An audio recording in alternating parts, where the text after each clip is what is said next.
적어도 한국 교회가 500년 전에 마틴 루터가 종교 개혁을 해가지고 적어도 개신교는 마틴 루터에 대한 고마운 마음을 가져야 될 것으로 생각이 되어지는데, 오늘 본문에 있는 말씀을 통해서 회복은 하나님께 있다. 이사야서 49장 전체가 이스라엘 백성들이 외세의 침략을 받아가지고 말할 수 없는 역경과 시련을 당하고 있을 때에 하나님께서 내가 다시 이스라엘을 회복해 주마. 오늘 그 말씀입니다. 시편 23편에 내 영혼을 소생시키시고 He restores my soul. 내 영혼을 소생시키신다. 오늘 49장 이사야서는 하나님께서 이스라엘 백성을 소생시킨다, 회복시킨다고 하는 말씀입니다. 바벨론에서 포로 생활을 하고 있던 이스라엘 백성들의 가장 큰 소원은 다시 본국에 들어가서 이스라엘이라고 하는 나라를 재건해서 복되게 살 수 있는 것이 그들의 소원이었었는데, 하나님은 언제나 우리를 회복시켜 주시나 과거의 영광을 어떻게 회복할 수가 있을까? 사실 모든 이스라엘 백성들의 공통된 소원은 이스라엘의 영광이었던 그 나라를 다시 회복시켜 주시는 것, 다시 restore 하는 것이 그들의 소원이었습니다. 그런데 어느 날 예언자가 이스라엘 백성들의 회복을 예언하기 시작합니다. 하나님께서 곧 너희를 회복시킬 것이다. 그리고 구원해 주실 것이라고 하는 것을 약속을 합니다.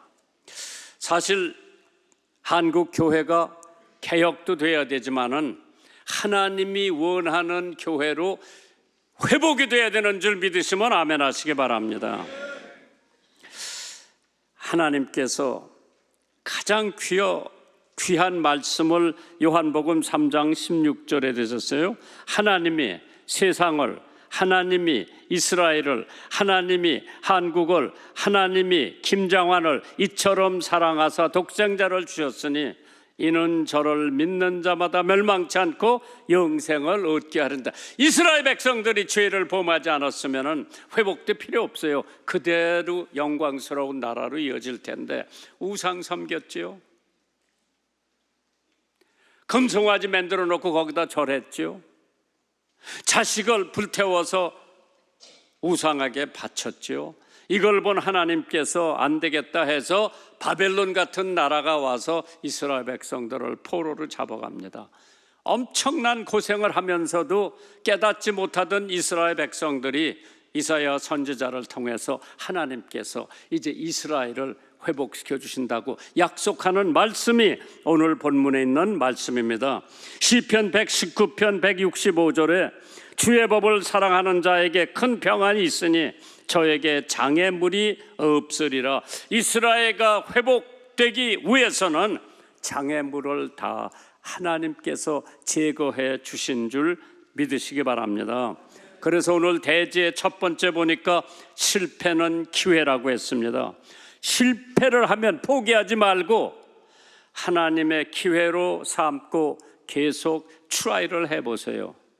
사업의 실패, 시험에 낙방하고 승진에 떨어졌고 실패에 낙심을 말고 기회라고 믿으면서 앞으로 하나님께서 주시는 성공을 체험하시는 여러분들과 제가 되기를 주님의 이름으로 축원합니다. 실패는 기회다. 포기하지 마세요. 사업에 한번 실패했다고 포기하지 마세요. 승진에 한번 실패했다고 포기하지 마세요. 하나님이 더 좋은 것으로 채워주신다고 믿으시기 바랍니다. 이사야서 49장 6절입니다. 오늘 본문에 있는 말씀 전에 있는 말씀이죠. 그가 가라사대, 누가? 하나님이 가라사대 내가 나의 종이 되어 야곱의 지파들을 일으키며 이스라엘 중에 보존된 자를 돌아오게 할 것은 오히려 경한 일이라. 내가 또 너로 이방의 빛을 삼아 나의 구원을 베풀어서 땅 끝까지 이르게 하리라. 하나님께서 이스라엘 백성을 한번 회복시켜 준다고 할 것 같으면 막을 장사가 없습니다. 하나님께서 여러분의 실패를 다시 회복시켜 주실 수가 있는데 포기한 사람은 희망이 없습니다. 실패를 하더라도 포기하지 마세요. 결혼에 실패를 하더라도 포기하지 마세요. 시험에 실패를 하더라도, 어디 성진에 실패를 하더라도 포기하지 마세요. 하나님께서 더 좋은 것으로 채워주시는 것을 믿으시기 바랍니다. 그래서 실패는 기회라고 했는데, 첫째, 실패는 우리를 더욱 단단하게, 튼튼하게 만들어 주시는 줄 믿으시기 바랍니다. 하나님의 부르심을 받았던 아브라함은 25년 동안 깨지고 또 깨졌습니다. 야곱도 부서지고 또 부서졌지요. 모세도 외로운 광야 생활 40년 동안 깨지고 부서지고 또 부서졌습니다. 바울의 인생도 부서지고 감옥 생활했고 깨지고 광야의 인생이라고 하는 것을 터득했지요. 인간은 인격도 신앙도 건강도 양심도 쉽게 깨어질 수 있는 질그릇인 것을 믿으시기 바랍니다. 그러기에 시편 37편 23절에 여호와께서 사람의 걸음을 정하시고 그 길을 기뻐하시나니 저는 넘어지나 아주 엎드러지지 아니함은 여호와께서 손으로 붙들어 주셨다. 그래서 여러분이 하나님의 자녀라고 같으면 하나님의 손으로 여러분들을 붙잡아 주시는 거예요. 예수님은 깨어지고 부서진 베드로를 더 값지고 튼튼하게 만들어 주셨죠. 예수님께서 베드로에게 3번이나 물어봤어요. 네가 나를 사랑하느냐? 주께서 3번째 내가 나를 사랑하느냐 하심으로 베드로가 근심하여 가로되 주여 모든 것을 아시오매 내가 주를 사랑하는 줄을 주께서 아시나이다. 포기하지 않았어.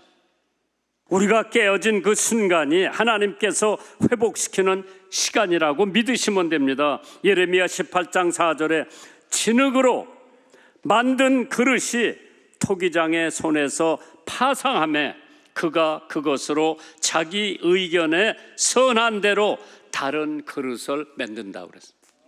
우리는 말 한마디에 금이 가고 조그마한 충격에도 부서질 수밖에 없는 나약한 질그릇이요. 그러나 토기장이 되시는 하나님이 다시 만들어서 쓸모 있는 그릇으로 회복시켜 주실 것을 믿으세요. 고린도후서 4장 7절에 우리가 이 보배를 질그릇에 가졌으니 이는 능력의 심히 큰 것이 하나님께 있고 우리에게 있지 아니함을 알게 하려 하심이니라. 영국의 유명한 물리학자 존 앨런 차머스라고 하는 사람은 위기는 사람을 정화시킨다고 그랬어요. 위기 속에서 당신은 자신이 어떤 사람인지 발견하게 되기 때문이라고 그랬죠. 하나님께서 우리를 도우실 능력이 충분히 있지만은 실패를 통해서 우리 하나님의 일꾼으로 예비하고 계심을 깨달아야 될 줄 압니다. 두 번째, 실패는 하나님을 바라보게 합니다. 우리 예수 믿는 사람들이 한번 좌절되고 실패하면 그때 올바른 신앙을 가진 사람은 하나님 앞에 무릎 꿇고 기도합니다. 베드로에게 실패의 경험이 필요했던 이유는 베드로에게 새로운 사명을 주시기 위해서입니다. 우리의 실패 또한 하나님의 사명을 주시기 위해 한 과정을 겪어야 됩니다. 실패의 의미를 알고 나면 그것은 더 이상 실패가 아니라고 생각이 되어집니다. 실패는 더 이상 실패가 아니라 새로운 출발이라 회복의 축복을 누릴 기회입니다. 고린도전서 10장 13절에 바울 사도가 사람이 감당할 시험 밖에는 너에게 당한 것이 없나니 오직 하나님은 미쁘사 faithful이라고 그랬죠.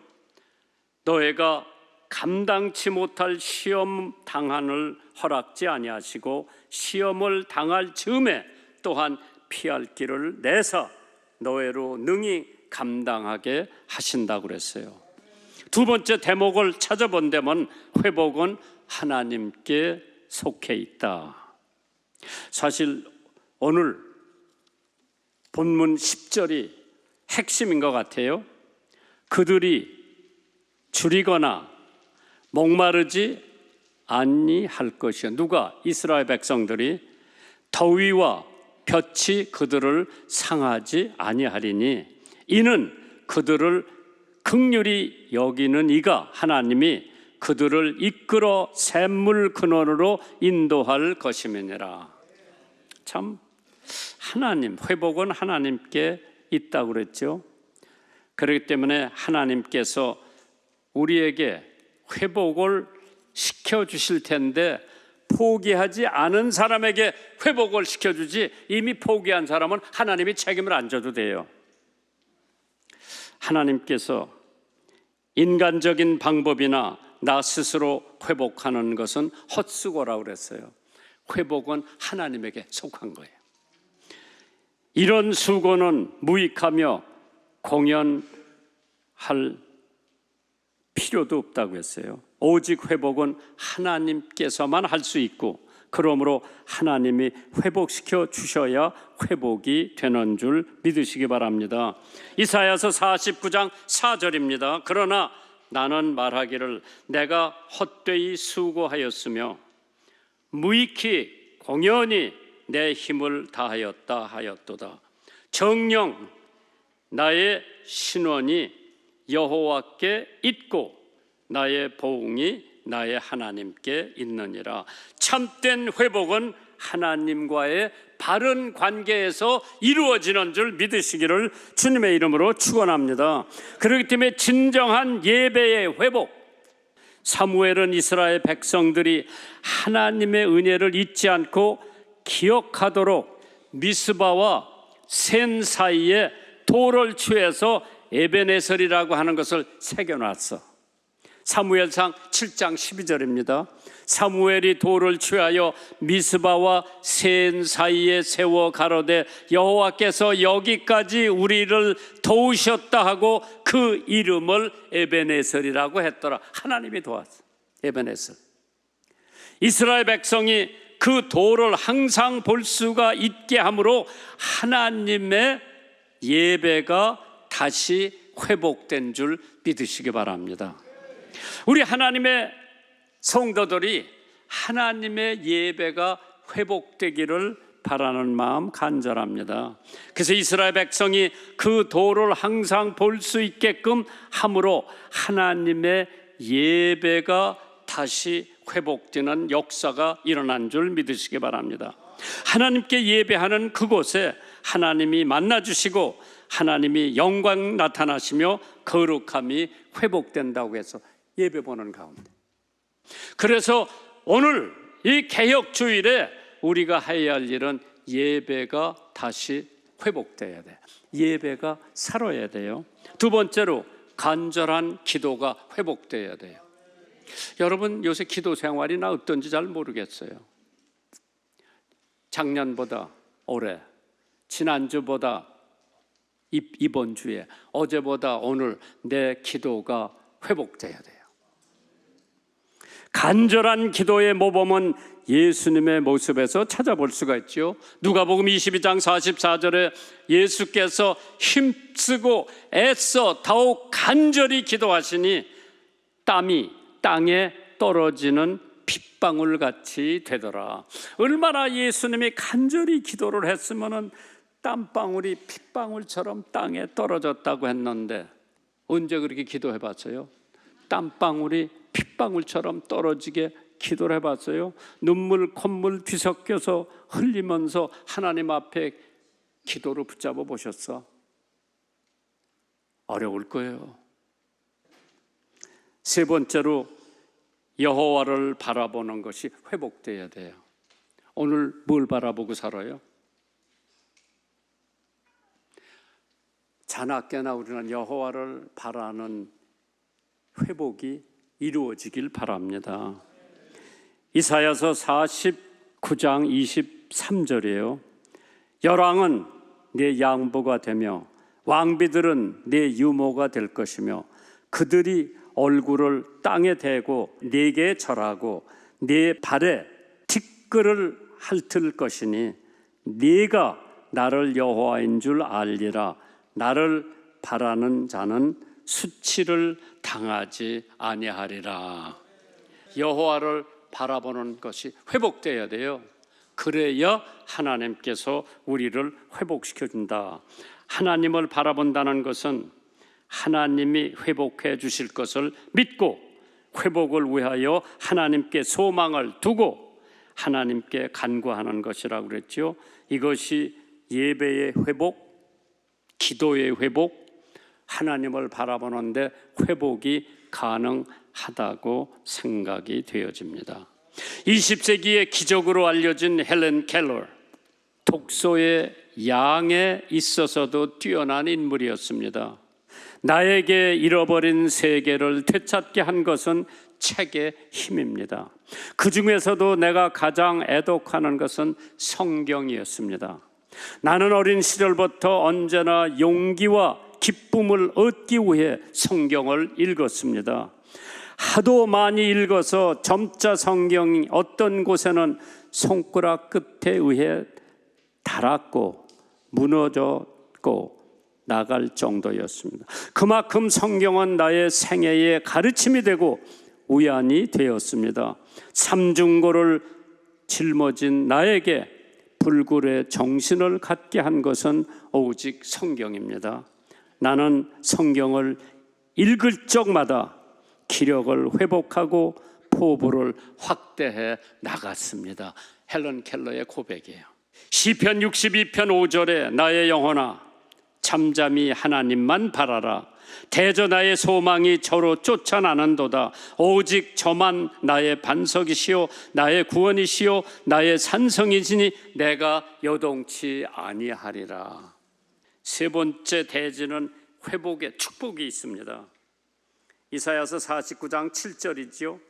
이스라엘의 구속자, 이스라엘의 거룩한 자이신 여호와께서 사람에게 멸시를 당하는 자, 백성에게 미움을 받는 자, 관원들에게 종이 된 자에게 이같이 이르시되 너를 보고 열왕이 일었으며 방백들이 경배하리니 이는 너를 택하신 신실한 나 여호와 이스라엘의 거룩한 자를 인함이니라.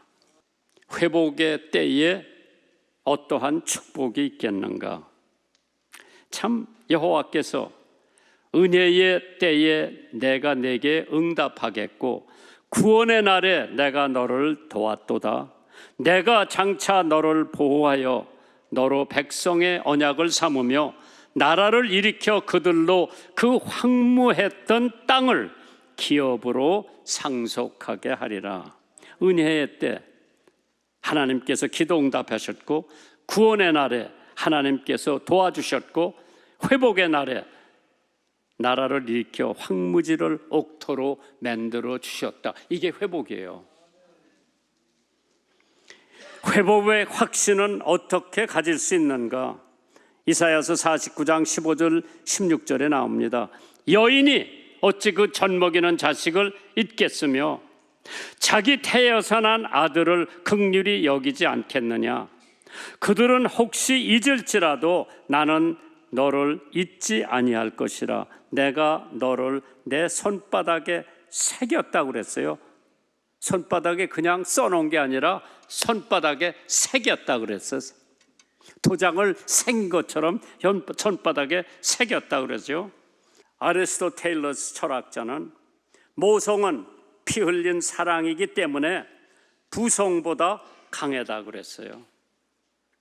엄마가 아버지보다 애들 사랑하는 것은 더 강하고 더 친하다고 그랬어요. 왜? 엄마가 아기 날 적에 피를 많이 흘려요. 그 피로 태어난 어린아이이기 때문에 아버지보다는 엄마가 애들을 더 사랑할 수밖에 없는 줄 믿으시기 바랍니다. 암탉이 제 새끼를 날개 아래 모음같이 내가 너의 자녀를 모으려 한 일이 몇 번이냐. 예수님이 예루살렘을 향해서 눈물을 흘리시면서 하신 말씀입니다. 하나님이 우리를 자기 손바닥에 새겨 두시고 기억하신다고 그랬어. 그냥 여기다 뭐 쓰면 지워져요. 그러나 여기다 새겨 놓으면 지워지질 않아. 하나님이 우리를 손바닥에 새겨 두시고 기억하신다고 그랬죠. 이러한 하나님이신데 반드시 우리를 회복하신다고 하는 믿음을 가져야 합니다. 인자가 온 것은 잃어버린 자를 찾아 구원해 주신다고 그랬죠. 그래서 세 번째로 회복에 9가지 축복이 있다고 그랬어요. 회복에 들어보세요. 길에서 먹게 한다고 그랬죠. 모든 필요를 채워주신다고 그랬어요. 두 번째, 자산에도 풀밭이 있고 삶의 터전과 기반을 주신다고 그러는 거죠. 줄이거나 목마르지 아니할 것이라고 그랬죠. 삶의 필요를 책임져 주신다고 그랬어요. 더위와 볕이 그들을 상처하지 않는다고 그랬어요. 외부의 공격으로부터 우리를 보호해 주신다고 그랬어요. 누가? 하나님이 회복시켜 주시면 우리가 받는 축복이에요. 다섯 번째로 샘물 근원으로 인도하신다고 그랬죠. 복된 자리로 우리를 인도하신다. 여섯 번째, 산을 길로 삼고 대로를 만든다고 그랬죠. 평탄한 길로 인도하시는 거죠. 열방의 무리를 몸의 장식처럼 삼게 한다고 그랬지. 원수를 물리친다는 거죠. 여덟 번째로 땅의 거민이 많게 하심, 풍성하게 한다는 뜻이죠. 아홉 번째, 열왕이 양부가 왕비들이 유모가 되고 그들의 발에 티끌을 핥는 것이나 섬김을 받게 된다고 그랬어요. 이것이 회복의 9가지 축복입니다. 하나님께서 우리를 잊어버리셨던 것이 아니라 우리가 하나님을 잊어버리고 살았습니다. 예레미야 29장 11절입니다. 나 여호와가 말하노라. 너희를 향한 나의 생각은 내가 안하니 재앙이 아니라 곧 평안이요 너의 장래의 소망을 주려 하는 생각이라고 그랬어요. 에베소서 3장 12절 우리가 그 안에서 그를 믿음으로 말미암아 담대함과 하나님께 당당히 나간다고 그랬어요. 미국의 여류 시인 엘라 웰칵스가 믿음이라고 하는 시를 이렇게 써놨더라고요. 내가 탄 배가 항해 중에 돛대가 부러질지라도 돛이 찢어져 난파하여 돌아올지라도 나는 주님을 의심치 않으리라. 그러나 내 이 모든 희망이 산산조각이 나더라도 여전히 나는 주님을 의심하지 않겠다. 어려움과 고통을 통해 주님은 결국 내가 원하는 곳으로 보내주신다네. 상처 입고 실족할지라도 더 큰 것으로 얻게 하리라. 실패함이 없는 주님의 계획을 나는 믿는다. 예레미야 17장 14절입니다. 여호와여 주는 나의 찬송이시오니 나를 고치소서. 그리하시면 내가 낫겠나이다. 나를 구원하소서. 그리하면 내가 구원을 얻으리이다.